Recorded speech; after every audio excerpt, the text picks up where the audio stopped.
ایھا الذین آمنوا لا تأکلوا الربا، اے ایمان والو سود مت کھاؤ۔ ہونا تو یہ چاہیے کہ بس یہ ایک حکم کافی ہو جائے ہمارے لیے، قومی بچت میں پیسے رکھوانا، ڈیفنس سیونگ جو ایک اسکیم چل رہی ہے اس میں پیسے رکھوانا، ہاؤس بلڈنگ سے قرضے لے کے ان کو سود دینا، اس سے انسان کو رک جانا چاہیے صرف ایک آیت کی وجہ سے، لیکن لوگ نہیں رکتے۔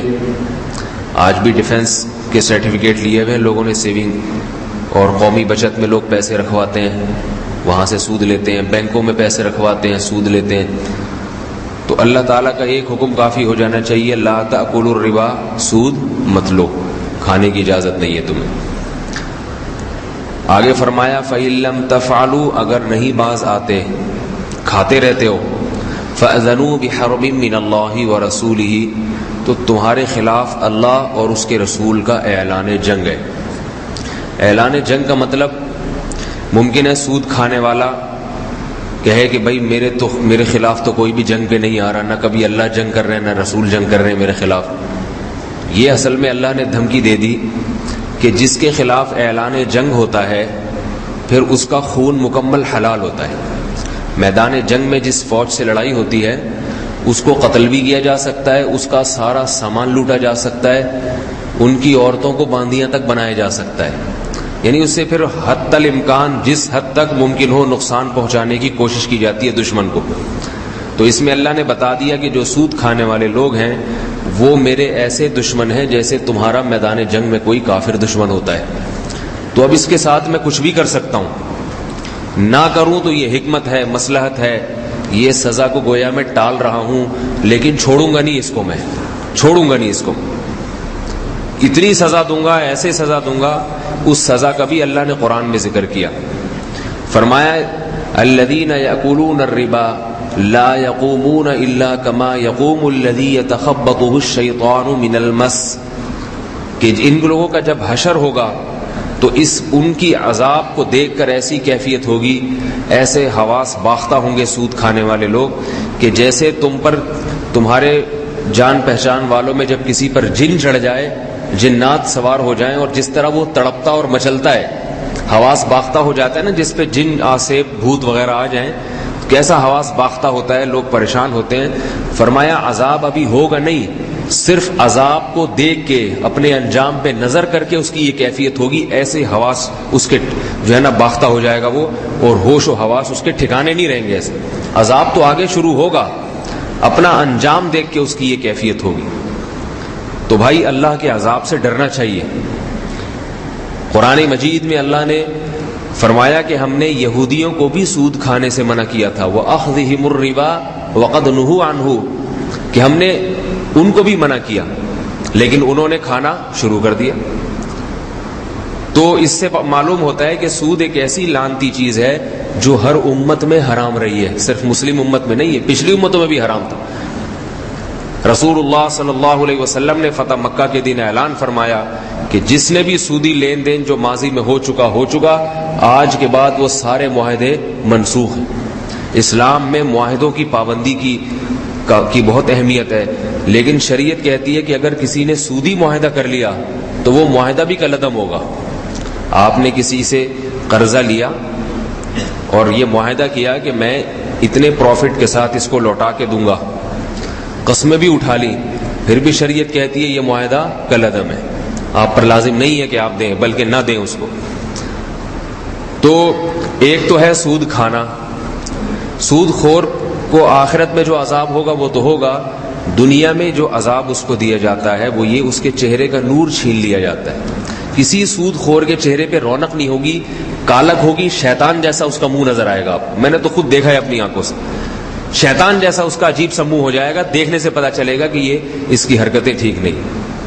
کتنے لوگ دکان کھول کے بیٹھے ہوتے ہیں، سودی قرضے دے رہے ہوتے ہیں لوگوں کو۔ اور دوسری بات، رسول اللہ صلی اللہ علیہ وسلم نے فرمایا، صحیح حدیث ہے، فرمایا سود کی وجہ سے اللہ تعالیٰ 4 افراد پہ لعنت کرتے ہیں۔ سود کی وجہ سے کتنے افراد پہ لعنت ہوتی ہے؟ 4 افراد۔ فرمایا نمبر 1 سود کھانے والا، اس پر تو ہے ہی ہے لعنت۔ نمبر 2 سود دینے والا، سودی قرضہ لینا تاکہ میں اس کو پھر سود دوں گا، اس پہ بھی لعنت ہوتی ہے۔ آج کریڈٹ کارڈ لوگ بڑے مزے سے لے کے آتے ہیں، لیٹ ہو جاتے ہیں، پھر اس کے اضافی پیسے جمع کراتے ہیں، سود جمع کرا رہے ہیں وہ۔ تو اللہ کے نبی کے مطابق یہ عمل بھی کیا ہے؟ لعنت والا عمل ہے۔ تیسرا جس پہ لعنت ہوتی ہے، اس سودی ایگریمنٹ کو لکھنے والا۔ کوئی دستاویز ہوں گی نا جس میں یہ لکھا جاتا ہے۔ تو بینک میں جتنے لوگ جاب کر رہے ہیں ان میں 99% سودی لین دین کو لکھتے ہیں، وہی ڈاکومنٹس تیار کرتے ہیں کہ اس کو اتنا قرضہ دیا تھا، اس سے اتنا انٹرسٹ لینا ہے، اس کو اتنا دینا ہے۔ تو اللہ کے نبی نے کیا فرمایا؟ یہ تیسرا وہ شخص ہے جس پر اللہ سود کی وجہ سے لعنت کرتے ہیں۔ اور چوتھا وہ جو سودی لین دین پہ گواہ بنتا ہے کہ عدالت میں جب پیشی ہوگی اس نے اتنا قرضہ لیا تھا تو اس پہ اس کی شرح جو تھی نا سود کی اتنی رکھی گئی تھی، تو اس پہ عدالت ظاہر گواہوں کو طلب کرتی ہے۔ تو جو اس ایگریمنٹ پہ گواہ بنا، محمد صلی اللہ علیہ وسلم نے فرمایا اس پر بھی اللہ کی لعنت ہوتی ہے۔ تو اس لیے اپنے آپ کو بالکل اس سے دور رکھے انسان۔ تو اب اس میں جتنے بھی بینک میں جاب کرنے والے لوگ آ گئے، ہمیں کسی کی آمدن پہ لات مارنے کا شوق نہیں ہے، نہ کہ کسی کے منہ سے نوالا چھیننے کا شوق ہے۔ لوگ کہتے ہیں پتہ نہیں یہ کیوں پیچھے پڑ جاتے ہیں بینکوں کے، اس لیے پیچھے پڑ جاتے ہیں کہ اپنے بچوں کو حرام مت کھلاؤ میرے بھائی۔ اتنا بڑا جرم، اتنا بڑا گناہ جس پر اعلان جنگ کا حکم دیا گیا، آپ اپنی کمائی کا ذریعہ ہی اس کو بنا رہے ہیں۔ آپ سارا دن وہی معاملہ بیٹھ کے لکھتے بھی ہیں، اس کو تحریر کی صورت میں بھی لاتے ہیں، اور اسی پہ سارے ڈاکومنٹس آپ تیار کر رہے ہیں، اسی ڈاکومنٹیشن کے آپ کو پیسے مل رہے ہیں۔ تو یہ لعنتی عمل ہوا کہ نہیں ہوا؟ اور اس لعنتی عمل پہ جو تنخواہ ملے گی وہ بھی حرام ہوگی۔ تو بینک میں جاب کرنے والا سود تو نہیں کھا رہا، مگر جس عمل کی تنخواہ لے رہا ہے وہ عمل حرام ہے، وہ عمل ناجائز ہے، اس کی تنخواہ لینا اس کے لیے ناجائز ہے۔ جتنی جلدی ہو سکے پہلی فرصت میں ایسی ملازمت کو لات مار دینا چاہیے، اور کوئی حلال آمدن کا ذریعہ جو ہے تلاش کرنا چاہیے۔ حکومتوں سے توقع نہ رکھیں، یہ لوگ تو سود کو اور ترقی دیں گے۔ ابھی ماضی قریب میں حضرت مفتی تقی عثمانی صاحب نے وہ جو سپریم کورٹ میں کیس مکمل جیت لیا تھا پرویز مشرف کے دور میں، اور ملک میں جو ہے وہ باقاعدہ آئین کی اس کو شکل دے دی گئی تھی کہ پاکستان کے نظام کو سود سے پاک کیا جائے۔ ہمارے جو سابق صدر تھا مشرف، اللہ کی 100 لعنتیں اس کے اوپر بار بار ہوتی رہے، کیونکہ اس نے دوبارہ پھر جو ہے وہ اس نظریاتی کونسل کو ختم کر کے اپیل دائر کی، اور وہ کیس کو دوبارہ پینڈنگ میں ڈال دیا اس نے۔ تو یہ چاہتے ہی نہیں، خود بھی حرام کھاتے ہیں، دوسروں کو بھی حرام کھلاتے ہیں۔ تو ان سے تو کوئی توقع نہ رکھیں، ملک کا نظام تو ایسے ہی چلتا رہے گا، سود ہی پر چلتا رہے گا۔ اپنے آپ کو سود سے بچانے کی کوشش کریں، اپنے آپ کو بچائیں اور اپنی اولاد کو بھی حلال کھلائیں۔ البتہ ایک صورت ہے، علماء نے لکھا ہے کہ اگر کسی شخص کے پاس کوئی قرض دینے کے لیے تیار نہ ہو اور یہ بہت ہی مجبور ہو جائے، بہت ہی شدید مجبوری ہو اور کوئی قرض دینے کے لیے تیار نہ ہو اس کو سود کے بغیر، تو پھر ایسی صورت میں قرضہ لینا اس کے لیے جائز ہے۔ قرضہ لینا ایسی صورت میں سود دینے کا گناہ نہیں ہوگا، صرف لینے والے کو گناہ ہوگا۔ لیکن یہ مجبوری کی صورت میں ہے، وہ مجبوری خود سے فیصلہ نہ کریں، کسی عالم سے پوچھیں کہ یہ میری مجبوری اس نوعیت کی ہے بھی یا نہیں ہے۔ تو کھانے کی پھر بھی اجازت نہیں۔ تو بھائی اس سے توبہ کریں، اللہ تعالی ہم سب کو بچنے کی توفیق عطا فرمائے۔ اور ایک بات یہ بھی ہے کہ لوگ چھوٹی چھوٹی باتوں پہ بہانے کرنا شروع کر دیتے ہیں کہ یہ تو مجبوری ہے، یہ تو جناب ایسے ہے، یہ تو ویسے ہے۔ اللہ تعالیٰ نے قرآن مجید میں صحابہ کرام میں بہت سے جو ہجرت نہیں کر رہے تھے، کچھ صحابہ ایسے تھے جو مکہ سے مدینہ ہجرت نہیں کر رہے تھے، وہ کہہ رہے تھے بھائی ہم اپنا وطن چھوڑ کے جائیں گے تو کہاں جائیں گے، تو بڑا مسئلہ ہو جائے گا ہمارے لیے۔ بہت سے صحابہ نے ہجرت کی، بعض ڈرتے تھے، تو قرآن مجید میں اللہ نے ایک تسلی کے لیے ان کو آیت نازل فرمایا وَمَن يُهَاجِرْ فِي سَبِيلِ اللَّهِ يَجِدْ فِي الْأَرْضِ مُرَاغَمًا كَثِيرًا وَسَعًا، جو اللہ کی راہ میں ہجرت کرے گا زمین میں بڑی وسعت ہے، بڑی گنجائش ہے، بہت ساری زمین اس کو ٹھکانہ دینے کے لیے تیار ہوگی۔ تم ہمت کر کے دیکھو، بہت زمین ہے اللہ کی جو تمہیں ٹھکانہ دے گی، جیسے دوسروں کو مدینہ میں اللہ نے ٹھکانہ دے دیا، تمہیں بھی اللہ ٹھکانہ دے دے گا۔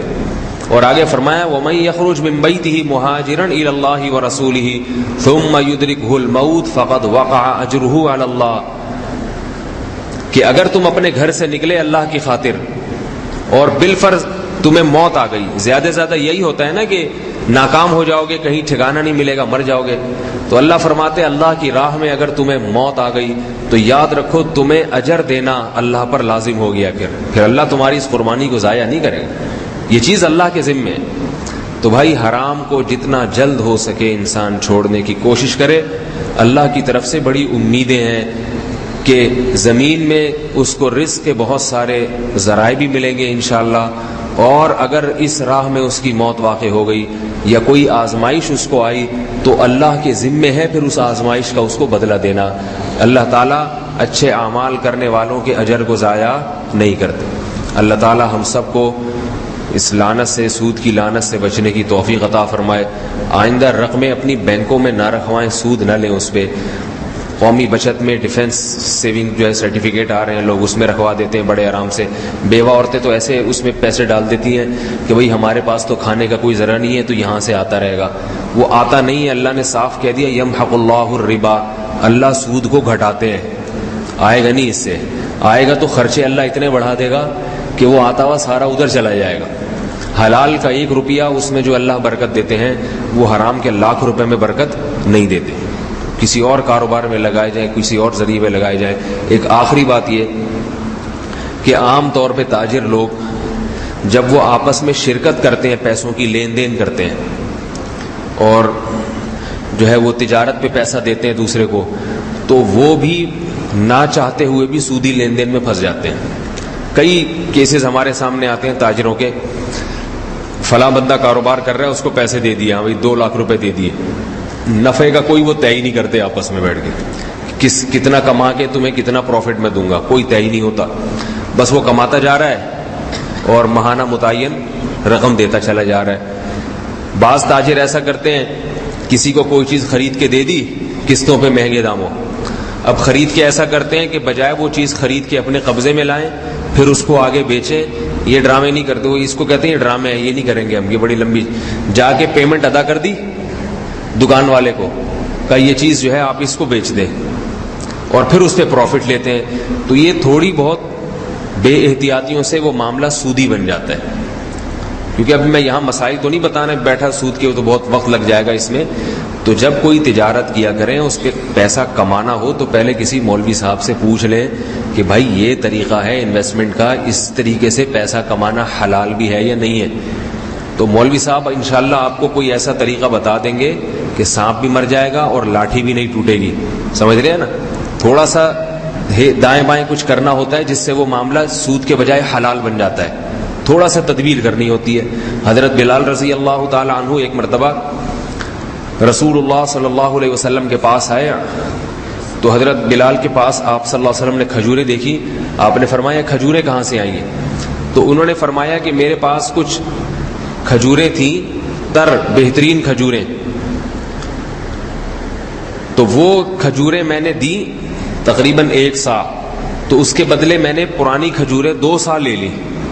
یعنی مہنگی کھجور دے کے سستی والی کھجور دگنی لے لی. اب کھجور کو جب کھجور کے بدلے میں خریدا جائے تو برابری ضروری ہے, اس میں اضافہ نہیں ہو سکتا. آپ صلی اللہ علیہ وسلم نے فرمایا ہوا عین الربا, اے بلال یہ تو خالص سود ہے, یہ کھجور تو حلال نہیں تمہارے لیے. پھر آپ علیہ السلام نے ان کو ہیلا بتایا, طریقہ بتایا کہ ایسے کرتے. وہ کیا فرمایا, تمہارے پاس جو مہنگی کھجوریں تھیں ان کو مہنگے داموں بیچتے, پیسوں سے, درہم سے, چاندی کے درہم ہوتے تھے نا, پھر اس درہم سے یہ سستی کھجوریں اتنی ہی مقدار میں خرید لیتے. سمجھ میں نہیں آئی میرا خیال ہے بات. پھر اس درہم سے کیا کرتے, یہ والی کھجوریں خرید لیتے. نتیجہ وہی نکلتا, دگنی کھجوریں آتی, مگر جائز طریقے سے. پیسوں کے بدلے میں تو کھجوریں جتنی چاہے لو, کھجور کے بدلے میں کھجور برابر ہو. تو علماء سے اگر رابطے میں رہیں گے نا تجارت میں, تو علماء کوئی آپ کے منہ سے نوالا چھینیں گے نہیں. ایسا نہیں, لوگ سمجھتے ہیں مولویوں کے پاس گئے تو یہ ہماری تجارت کا ہی بیڑا غرق نہ کر دے کہیں. علماء کو تجارت کرنی تو نہیں آتی, لیکن اللہ کا شکر ہے تجارت صحیح شریعت کے مطابق کیسے کی جاتی ہے وہ الحمدللہ انشاءاللہ آپ کو بتا دیں گے کہ بھئی یہ کر کے اس کو تھوڑا سا یوں کر لو تو اس سے یہ معاملہ جائز ہو جائے گا, حلال بن جائے گا. مشرکین جو تھے نا, وہ یہ اعتراض کیا کرتے تھے کہ یہ جو سود ہے یہ تو پیسے کمانے کا ایک تجارتی طریقہ ہے, تو یہ کیوں حرام ہو گیا؟ وہ کہتے ہیں ہم قسطوں پہ بھی تو چیزیں خریدتے ہیں مہنگے داموں. مشرکین یہ کہتے تھے کہ ایک چیز قسطوں پہ ہم مہنگی ہوتی ہے اور کیش پہ سستی ہوتی ہے, تو وہ قسطوں والی جو بے ہے وہ کیوں حلال ہے؟ پھر اس میں بھی تو یہی ہوتا ہے, زیادہ پروفٹ کما لیتا ہے آدمی. آپ نے سنا ہوگا نا علماء سے کہ قسطوں پہ خرید و فروخت جائز ہے, کیش پہ ایک چیز کی قیمت کم ہوتی ہے, قسطوں پہ ذرا زیادہ ہوتی ہے, تو قسطوں کا کاروبار جائز ہے. تو انہوں نے یہ اعتراض کیا کہ یہ جو قسطوں کا کاروبار ہے یہ کیوں حلال ہو گیا پھر؟ تو سود بھی تو ایسا ہی ہے. تو اللہ تعالیٰ چاہتے تو ان کو جواب دیتے کہ نہیں قسطوں کے کاروبار میں یہ ہے تو سود میں یوں ہے, کوئی جواب نہیں دیا, بس یہ فرمایا احل اللہ البیع وحرم الربا, یہ طریقے کو اللہ نے حلال قرار دیا ہے اور اس طریقے کو اللہ نے حرام قرار دیا ہے. سمجھ میں آ رہی ہے نا بات؟ جس کو اللہ نے جائز کہہ دیا وہ جائز ہے, جس کو اللہ نے حرام کہہ دیا وہ حرام ہے. کیوں حرام ہے یہ تمہارے سمجھنے کی ضرورت نہیں ہے. حرام ہے تو حرام ہے, چاہے تمہاری کھوپڑی میں آئے یا نہیں آئے, اور جو جائز ہے وہ جائز ہے چاہے تمہاری کھوپڑی میں آئے یا نہیں آئے. تو اللہ تعالی ہم سب کو معاملات میں شریعت کی اتباع کی توفیق عطا فرمائے اور سود جیسی لعنت سے بچنے کی توفیق عطا فرمائے. سبحانک اللہم و بحمدک نشہد ان لا الہ الا انت نستغفرک و نتوب الیک.